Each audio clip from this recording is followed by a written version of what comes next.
Go on.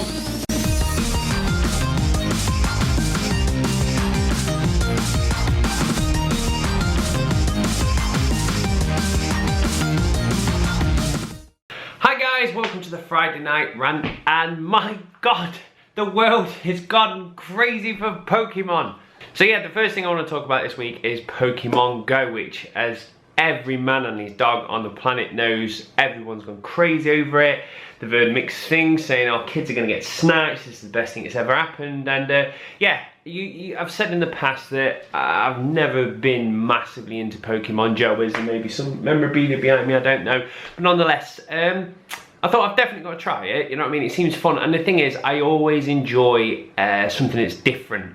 So I thought I'll give it a go. So I installed it yesterday or the day before, so I had to use the illegal APK, put that on, well not illegal, but the dodgy way as such. So I put that on, and then this morning it's actually been launched in the UK with me filming this on a Thursday. And yeah, we went out yesterday and had a go, and I have to say I'm impressed. It's obviously a very basic idea that there's just random GPS spots all over and you collect Pokemon and you battle them. But I think it's good because it's one of them things that you can play and then put down. Every time you go out, you're going to be checking on your phone. And it's good because it gets you walking around. Now for me, I've got the Microsoft Band 2, so a lot of the times if I go out for a good walk or anything like that, I'll always set it up. It tracks me in GPS, follows my heartbeat, so it gives me a very accurate reading as to how many calories that I burn. And we went out and I said, I'm just curious to see what you do burn when you're going to chase Pokemon. So we went out the house and we went down the lane, and the idea was just go to the church because there's a Pokestop or whatever it's called down there. So I thought I'll just tap in, get myself some balls, go down, catch a few things. And next minute I'm off down the lane and through the woods. We thought we could see something down on the canal, down the canal, round there, down to a couple of more churches and back home. And an hour and a half to 2 hours had passed, and I checked and I burnt 430 calories. I thought that's absolutely fantastic because it's a great way to motivate the kids to get out, and obviously a lot of adults, or big kids as we like to be called. It's a great way to get people off the sofa, so from that side of things I'm very impressed.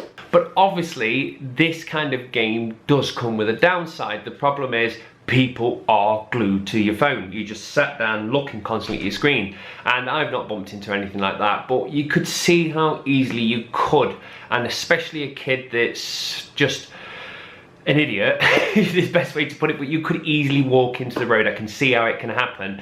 So yes, there is going to be downsides to it, and obviously there's even a darker side which the news have happily jumped upon, and it was the fact that you can put a lure in the game which will attract people to your location, and somebody held a couple of kids up, stole their phones. Luckily enough, the 3 have been arrested, but that's the first incident, and I think it's the first of many. But the thing is, the FCC have said that they want to add regulations in, and they want to make sure they can protect our kids. And yes, the problem is this game is open to people doing nasty things, and at the moment they've just been robbed. Something more sinister could happen. But the thing is with it, where do you put the line of this is too dangerous? Because at the end of the day, it's a GPS signal and the kids are attracted to it. So somebody could do something to the kids or rob them, or worse. But the thing is, this kind of thing has been around forever. Now, I've spoken in the past that I've played things like geocaching. Really enjoyed playing geocaching. Very similar premise where you've got GPS coordinates. Somebody puts a container down, or sometimes it's not even a container, but either way, someone puts a GPS coordinate and then you go out to that location and find it. And I've done this myself, Joe's enjoyed it, and when my niece was younger I took her out, so the kids love it as well. Now, this is a bit different because it's not exactly kids are wandering off by themselves, but they could do. The app's there, you can install the app, you can find a GPS coordinate, you can go out and get it.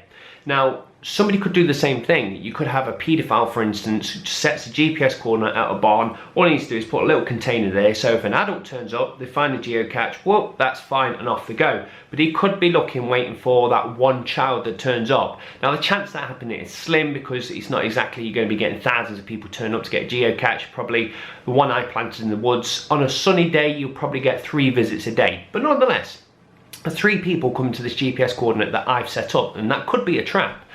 So the thing is, it's a problem simply because it's popular. If not many people played it, it wouldn't be an issue. The issue is every man and his dog on the planet's playing it, so they're saying we need to put restrictions on it. And yeah, okay, that's in an ideal world, we just sprinkle these restrictions onto the game and it would fix it. But it don't. How do you fix something like this? It's been made for people to enjoy, and people are, a small percentage, are going to use it maliciously. But how do you protect yourself against that? Because what are the options, right? For one, fair enough, you could take the lure out of the game. We could say, right, when you sign up, you have to say what's your age, and if you're under 18, the lure is not in the game, and nor can you actually see it. So yes, that's one prevention around it, but it still doesn't fix it, because the first thing that's going to happen is the kids are going to go, I'm 18 straight away, and then you could say, well, it's down to the parents. The parents should set the account up and make sure they've put it in correctly. And yes, a big part comes onto the parents. They need to educate the kids and say, by all means, you know what I mean, enjoy this game, and if you're at a certain age, I'll come with you. If you're a bit of an older age, make sure that you don't go down these alleyways and don't go down these different places. So a bit of education is needed for the parents, but it won't always protect them. But as I said, if you took the lure out of the game, there's still a potential that this nasty person could be hanging around at a Pokemon gym waiting for this one child to turn up and snatch him then. So the thing is, it's impossible to protect yourself against it. And at the same time, it's one of the things that, yes, it's a nice idea, let's protect the kids and let's do this. But you can't, because yes, this is popular, but this kind of thing is going to happen on several different games. It happens in geocaching, and there is more than one way for a predator to get hold of a kid. So yes, it's made it easier for them. It's a problem, but I can't see how you can just wave a magic wand and just fix the issue.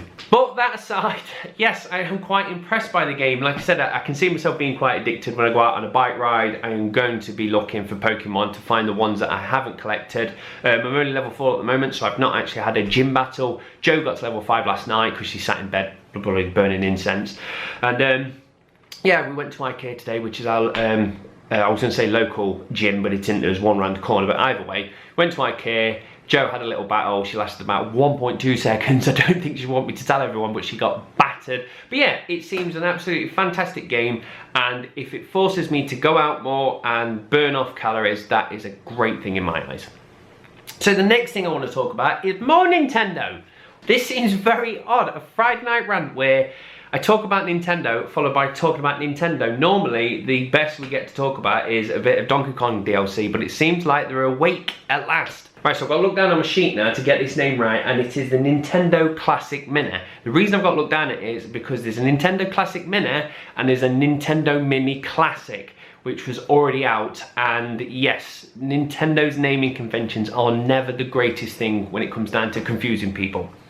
So it's the Classic Mini that we're going to be talking about, and all it is, it's the NES. It's been put into a tiny little size. It comes with a HDMI cable plugged straight into your tele. It looks very sexy, it really does. You get a controller that plugs into it, and you get a total of 30 games for £45.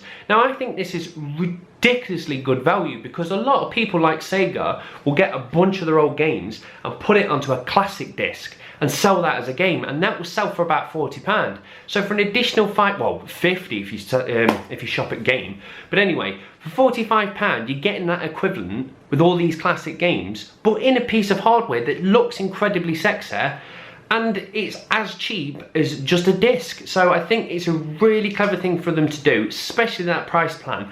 And it's at that price it makes me go, I'm not particularly bothered about buying one. But then when Christmas comes up or my birthday comes up, if I'm not bothered, I'll go, get me one of them. I'll have one of them. I'll sit there and play Mario for a night. Even if I only play it for 10 to 20 hours, I feel like I've still got my money's worth, because it's a nice thing to actually have on the shelf. So I think that's a fantastic thing to do. So Pokemon Go, now this piece of hardware, I can't remember its name, Mini Classic, Classic Mini, one of them two.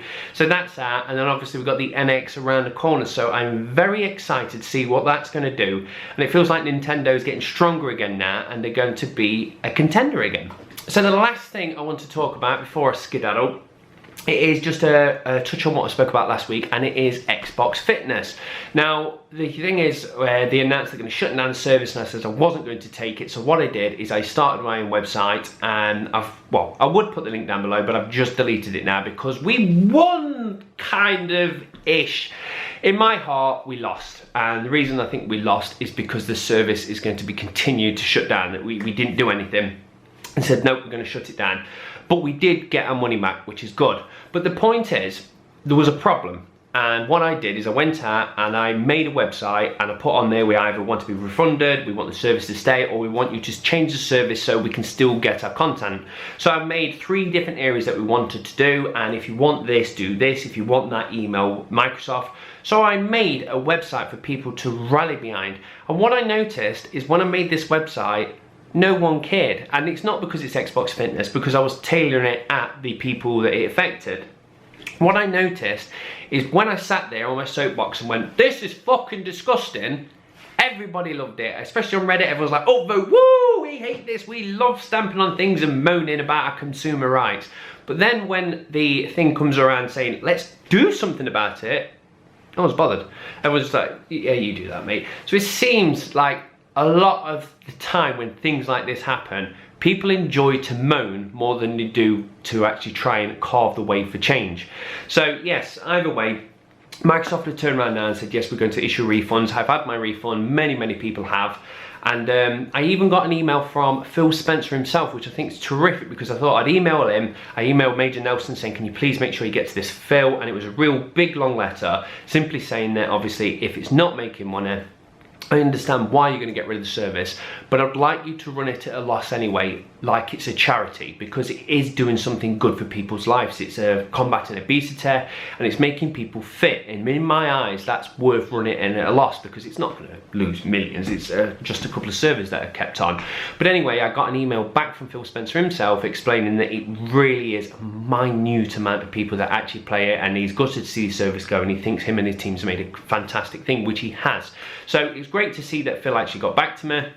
And at the same time, it's good to see that we have got our money back. The only thing that's left the sour taste in my mouth is, one, the service is going, which is a bit annoying, but at the same time, Mossa, that's actually done one of the fitness things, said they're going to be looking at creating something, so we may be getting an app. I hope it's not just the videos put on YouTube, but anyway, they're going to be doing something. But the point still stands, it's really made me stand back and look at a lot of the gaming community and realise we're a bunch of bitches. It pisses me off that so many people see something and they just moan, but they never do anything about it. They'll happily go on Twitter and go, yeah, bastards, and say some nasty stuff, but they won't try and rally and get the numbers up or get a petition going or try to get a hashtag trending or something like that. That's too much work for them. They just want to sit there and fucking moan, bunch of keyboard warrior bastards. So yes, now I've got that off my chest. I'm going to pretty much wrap this up now. I'm not going to lie, there's a very high chance I'm going to go back down to the church and check in on Pokemon Go and get myself some Pokeballs, because I spunked them all last night. It pissed me off. I got down the road and one of them jumped out, and again, like, I'm not a big Pokemon person, so I don't know what he is, so I'll call him Iggly Squiggler. Iggly Squiggly come out, and I didn't realise how big a level he was. And I was like, right, I'm going to get him. Got him in the Pokeball. He jumped back out. I was like, I'm going to get this bastard. I spent 5-10 minutes throwing probably 30 balls at him, and every time he got out, and I didn't think to go, maybe he's too high or maybe I need something better, and I just kept throwing them, and now I'm down to 4 Pokemon balls, which is a bastard. So I've got to run around the estate now and just try and get as many balls back in as I can, because I'm not getting into the microtransactions. But watch this space. I don't think I will, I don't want to, but it is fun, I'm enjoying it, so yes. So before I go then, I want to leave you the question of the week, and that is regarding this safety feature of Pokemon Go. Like I said, yes, ideal world, we want to protect the kids, but how do you do it without stopping the service completely? So I'm going to love you and leave you, going to play some Pokemon Go, and I shall catch you all next week. Thanks for watching, guys. Cheers, bye.